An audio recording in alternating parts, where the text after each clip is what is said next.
It's 11:58 p.m. You should be sleeping. Instead, you're lying there with your phone 2 inches from your face, scrolling through house listings like it's a horror movie, because honestly, it kind of is. Every house that has all 4 walls intact costs $500,000. You see one with a decent kitchen, then notice the tiles are from 2001, the fridge is older than your career, and somehow there's still a popcorn ceiling in 2026, and yet it's described as a rare gem with timeless character. They called water damage timeless, so you open your calculator, start typing numbers, and somewhere between the down payment and the monthly cost, your brain just quietly logs off. And here's the truth, it's not you.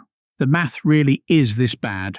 So let's do the math that nobody else is doing, not what the bank approves, not what the mortgage broker tells you, but what it actually takes to afford a $500,000 house without turning your life into a constant financial stress test. Because there is a massive difference between qualifying for a mortgage and actually being able to live comfortably after you sign the paperwork. Let's start with reality. In many markets today, $500,000 is the baseline. That's not luxury, that's average. And yet, the median household income sits around $84,000. That means we're asking people to afford homes that cost nearly 6 times what they earn in a year. If that sounds insane, it's because it is. But the system still tells you it's possible. You get approved. You hear stories of people making it work, and slowly it starts to feel normal, even though it's not. And here's where things get even more misleading. The system is designed to make you feel like you can afford more than you actually can. When a bank evaluates you, it's not asking whether you'll be comfortable.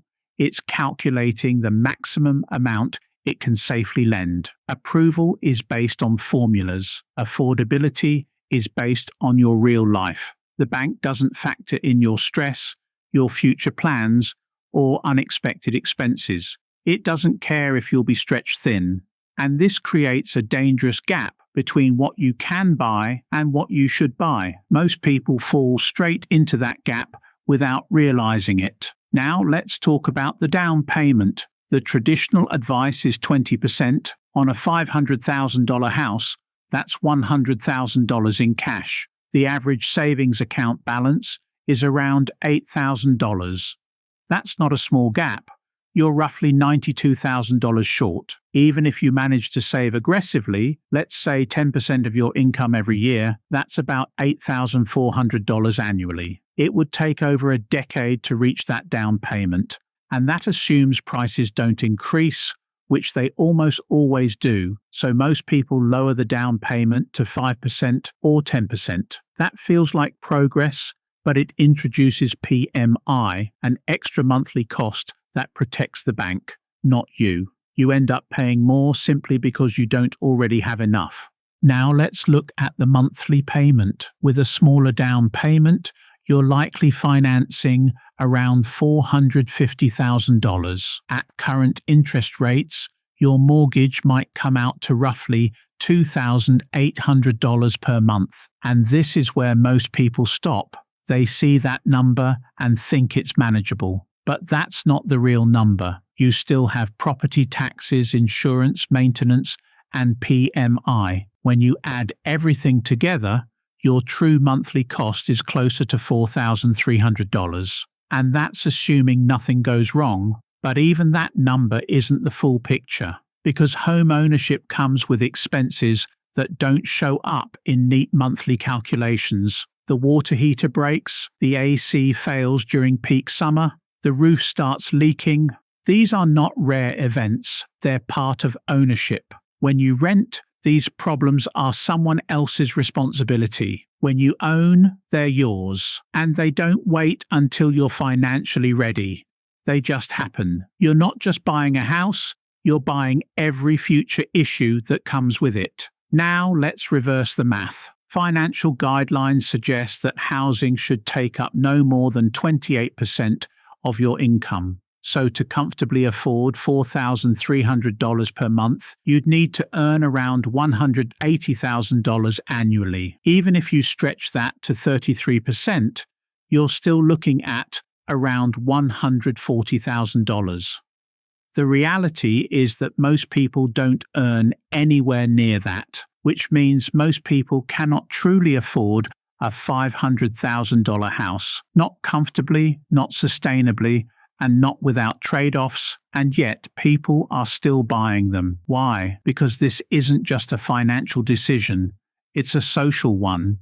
You see friends buying homes, you see posts online celebrating milestones, you see keys, smiles, captions about finally making it, and it creates pressure. It feels like you're falling behind if you're not doing the same. But what you don't see is what happens after the photo. You don't see the tight budgets, the constant stress, the anxiety when unexpected costs show up. You're comparing your real life to someone else's highlight moment, and that pressure pushes people into decisions they're not ready for. Let's make this more real. Imagine a household earning $160,000 per year.